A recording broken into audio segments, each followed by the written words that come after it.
Sims Productions Incorporated, Silverman and Silverman, Sims, Gerald. 4205. It's the beginning of another business day in the city, 9:30. But for Mr. Sims, time as we know it is about to stop. In a few moments, he will be hurled back into the dark abyss of the past, where every moment is an eternity. Mr. Sims is about to penetrate the psychic barrier. Now, for this journey, no passport is required, no visa. In Mr. Sims's case, he already has what he needs. A guilty conscience.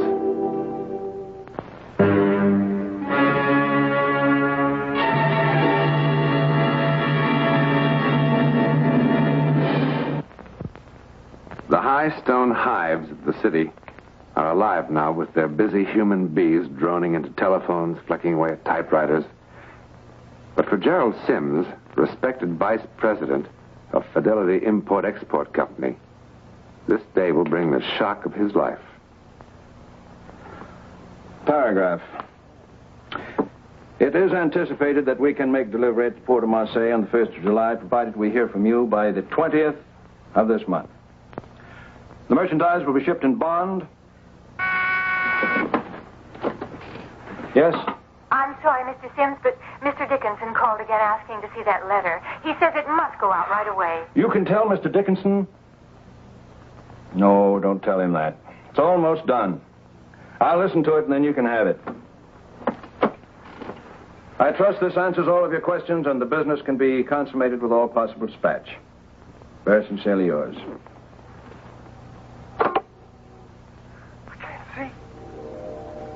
I can't see.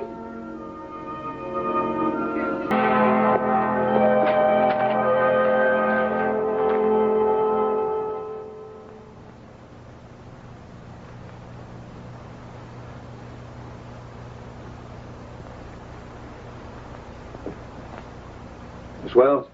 Yes, sir? Come in here, please. Yes, sir? Miss Wells, who's been fooling with my dictaphone? Why, the dictaphone, no one. Is it broken? Who can get in here? Who has a key? I have one, the cleaning woman. Perhaps I can fix it. No, don't touch it. Well, maybe a new record. No, never mind. If you would like to dictate to me, Later, Miss Wells. But Mr. Dickinson No, is waiting. please, Miss Wells, just leave me alone. Yes, sir.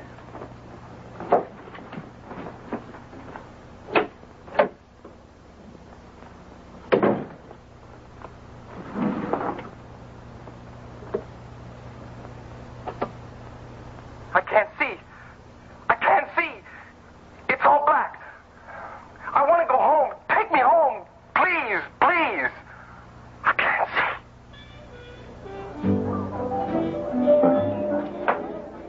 Nolan A48, huh? 52's all right. So long as it's cold.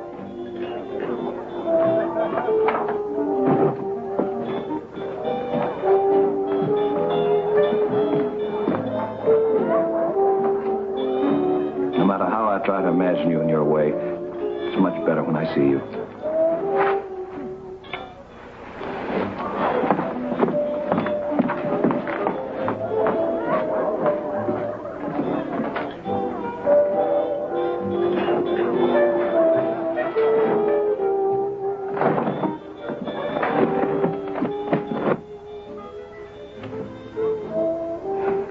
Anything wrong, Fran?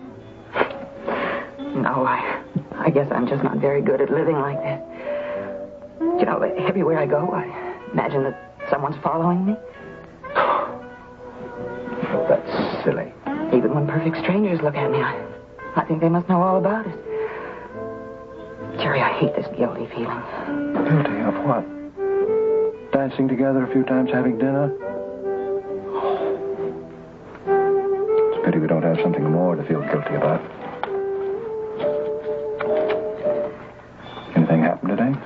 darling? Did you hear from Douglas? I had a letter from him. It's hot in Guatemala, and the dam is 2 weeks behind schedule. And he won't be back home until July. That's more like it.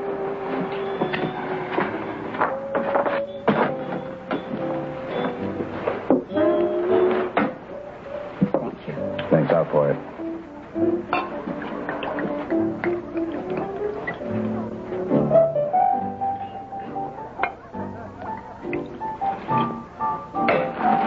Now, to us. Tonight.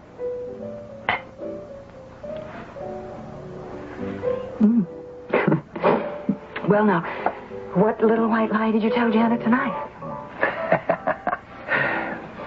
Tonight, you're a very important buyer of farm machinery from Istanbul. You're dark and swarthy. You drink large amounts of some poisonous liquor. Your name's Mr. Ataturk. Ataturk? Yeah. Oh, no. That's even worse than it was last week. Who was I then?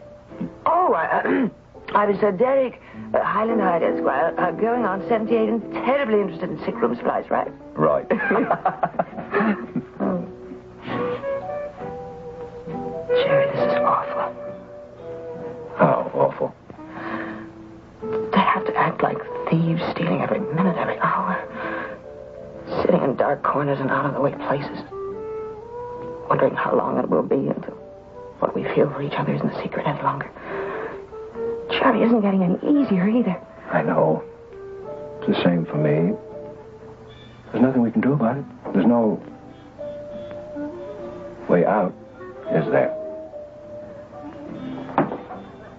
Well, if it isn't good old Jerry Sims. Hello, Tom. Well, what a break running into you. Saves me a dime. I was going to call you. Just got into town with some of the boys for a meeting. Mrs. Sims, I presume? Didn't know old Jerry had such a good eye. Just don't stand there, Jerry. Introduce her. Friend, this is Tom Crookshank, an old friend of mine from Chicago. An old friend is going to buy us all a great big drink. Oh, no, Tom, thanks. No, we can't. We have a dinner date. In fact, we're late now. Call me tomorrow, huh? Oh, one for the road. No, we really mustn't. Thanks. It's good to see you, though, huh? Give us a rain check.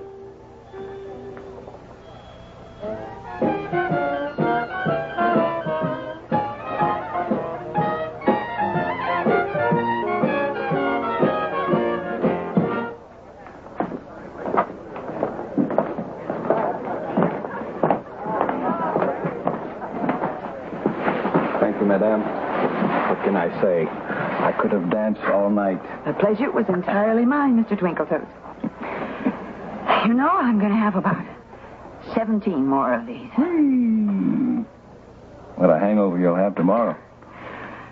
There isn't going to be any. Yeah, you want to bet?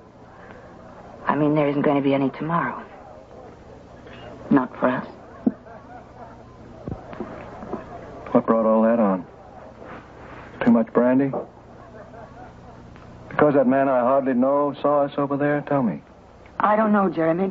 Maybe all that. Maybe a lot more. I don't know.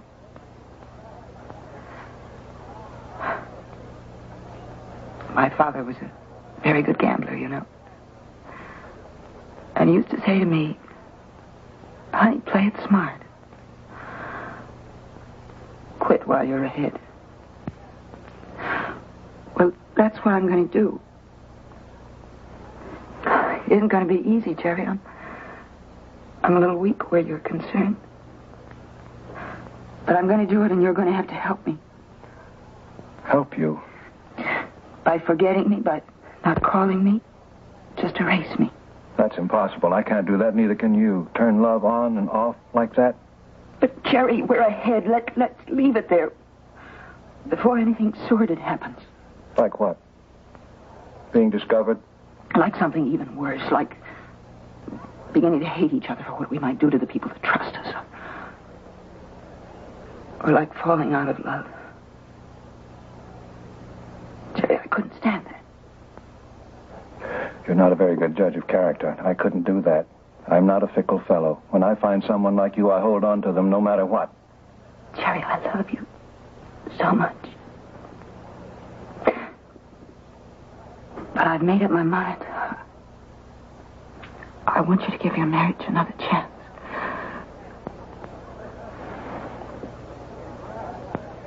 And you? I'm going to try. I'm going to try the very best I can. If it doesn't work, Who knows? well, I know one thing. I love you, and no one's going to take you away. Ever. Well, shall we drink and be merry?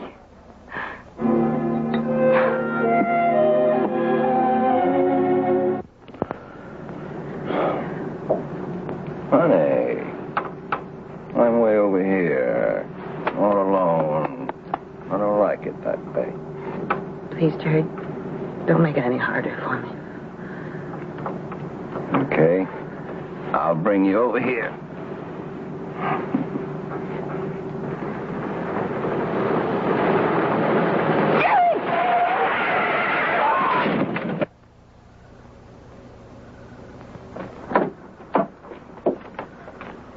Oh, Fran.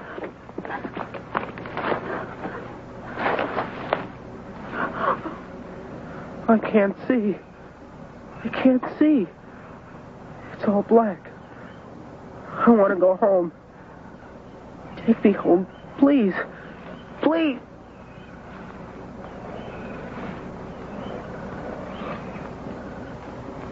Oh, my God. Oh, Jerry, what are we going to do? Jerry, do something. police. Let's get the police. No, wait. Look, Jerry, he's dead. There isn't anything that anybody can do for him. No. Well, why must we ruin our lives? Jerry, my little girl's life. I'll get you home first. You mustn't be mixed up in this. Then I'll go for the police. Jerry, I'll do anything you want now and always. Come on, let's get out of here.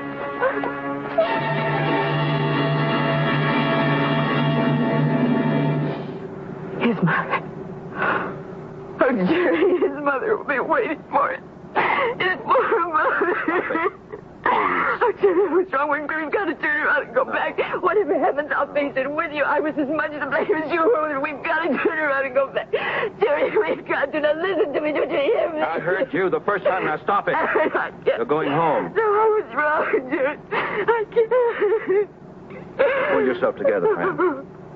Pull yourself together, friend. Now, when you get home, I want you to call the doctor. The doctor can't do it yet. And you just call him. Tell him you think something's wrong with Jill. Jill?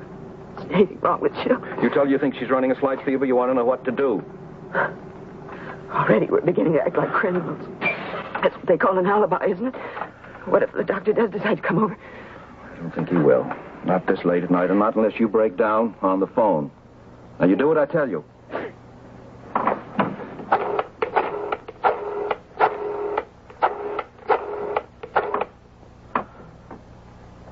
Hello, Janet. Jerry. Did I wake you?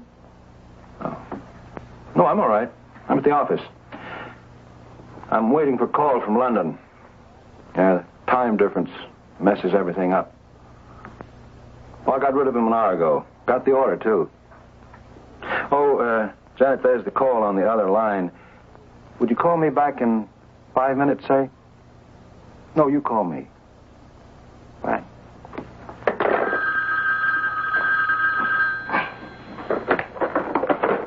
Hello. Hello, Janet. Janet, do you remember that coat you wanted? Which one? I'm afraid it was the mink one.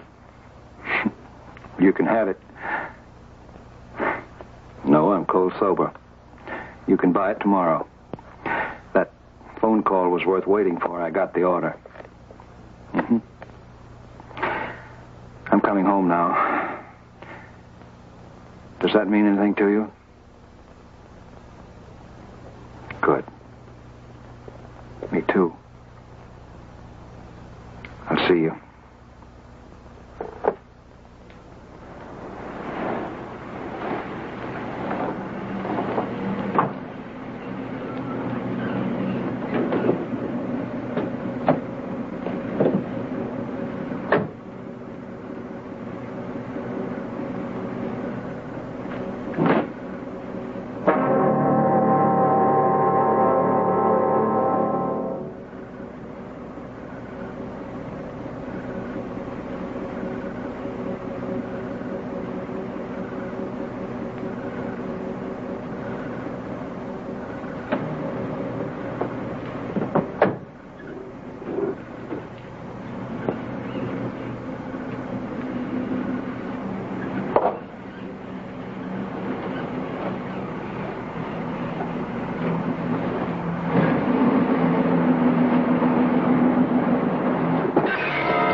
These are the faces of guilt, worn by those bewitched by the most implacable, the most terrible enemy of all, conscience.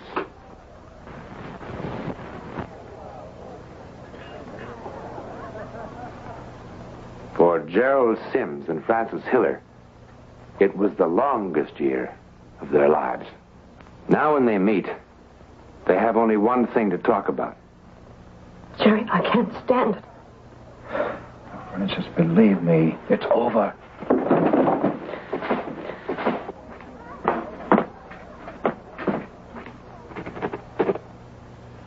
It's over.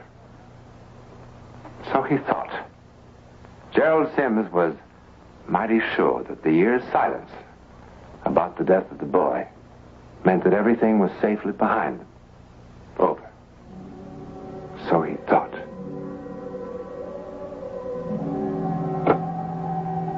I can't see. I can't see. It's all black. I want to go home.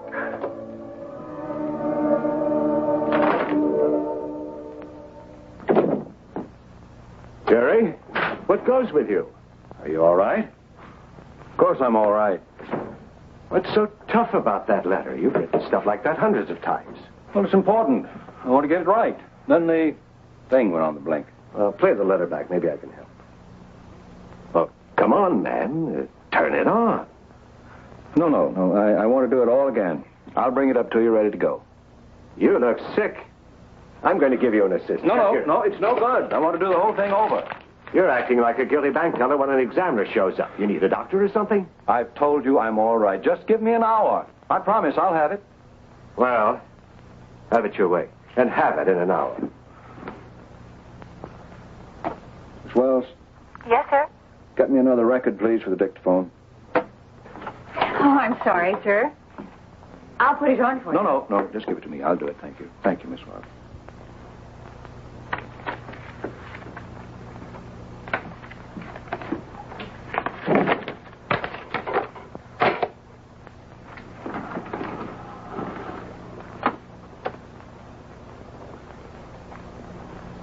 Dear sir.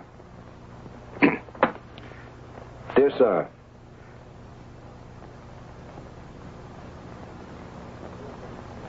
Dear sir. Dear sir. I can't see. I can't see. It's all black. I want to go home. Take me home. Please. I can't see.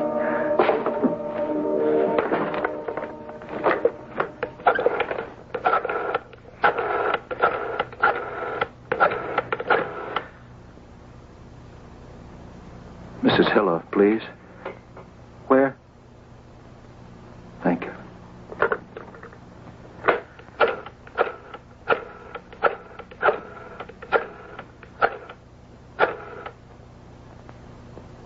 Mrs. Hiller, please.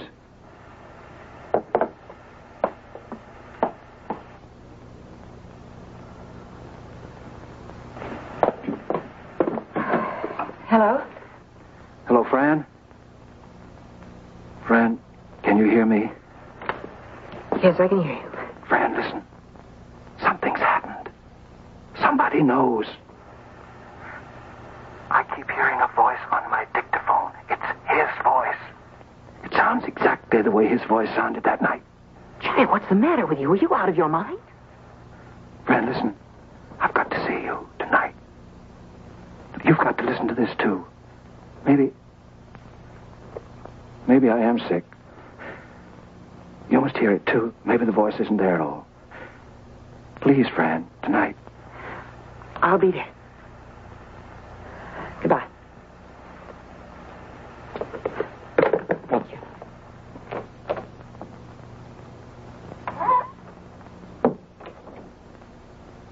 Jerry?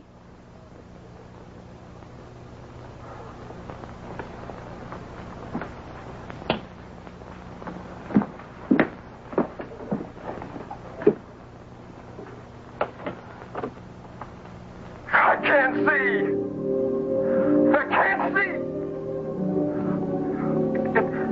all black. I want to go home. Take me home. Please, please.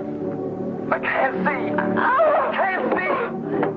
It's all black. I want to go home. Take me home. Please, please. I can't see. I can't see. It's all black. I want to go home. Take me home. Please, please. I can't see. I can't see. It's all black. I want to go home. Take me home. Please, please. I don't get it, officer. I tell you, he was no ways near me when, for no reason, he goes off the road. I don't know, maybe it was one of those optical illusions. Optical illusion. That's possible. It's possible. A few hours ago, Mrs. Frances Hiller walked into the 23rd Precinct station and told the police that she couldn't stand it any longer. She referred, in a near hysterical state, to a voice heard on this dictaphone. The voice of a young man dead for 1 year. The police have already listened to this evidence, and this is what they heard. Dear sir. Dear sir. Dear sir. Dear sir. That's all they heard, despite the tearful claims of Mrs. Hiller. You know that conscience is a potent enemy. It has been known to create a voice of its own, a voice of doom, heard usually only by the guilty. However, psychic phenomena offers many reported instances of an apparitional manifestation, wherein the victim has appeared to the guilty long after the event. Now, isn't it possible that in the case of the guilty, in mind and heart, that they could also receive an auditory manifestation? In this case, a voice from beyond the grave. Isn't it possible? In a moment, a word about next week. Coming on Alcoa Presents in the weeks ahead is a particularly powerful collection of case histories from the world of the occult, which is just one step beyond our understanding, but is nevertheless somewhere out there. You won't want to miss a single one of these exciting episodes.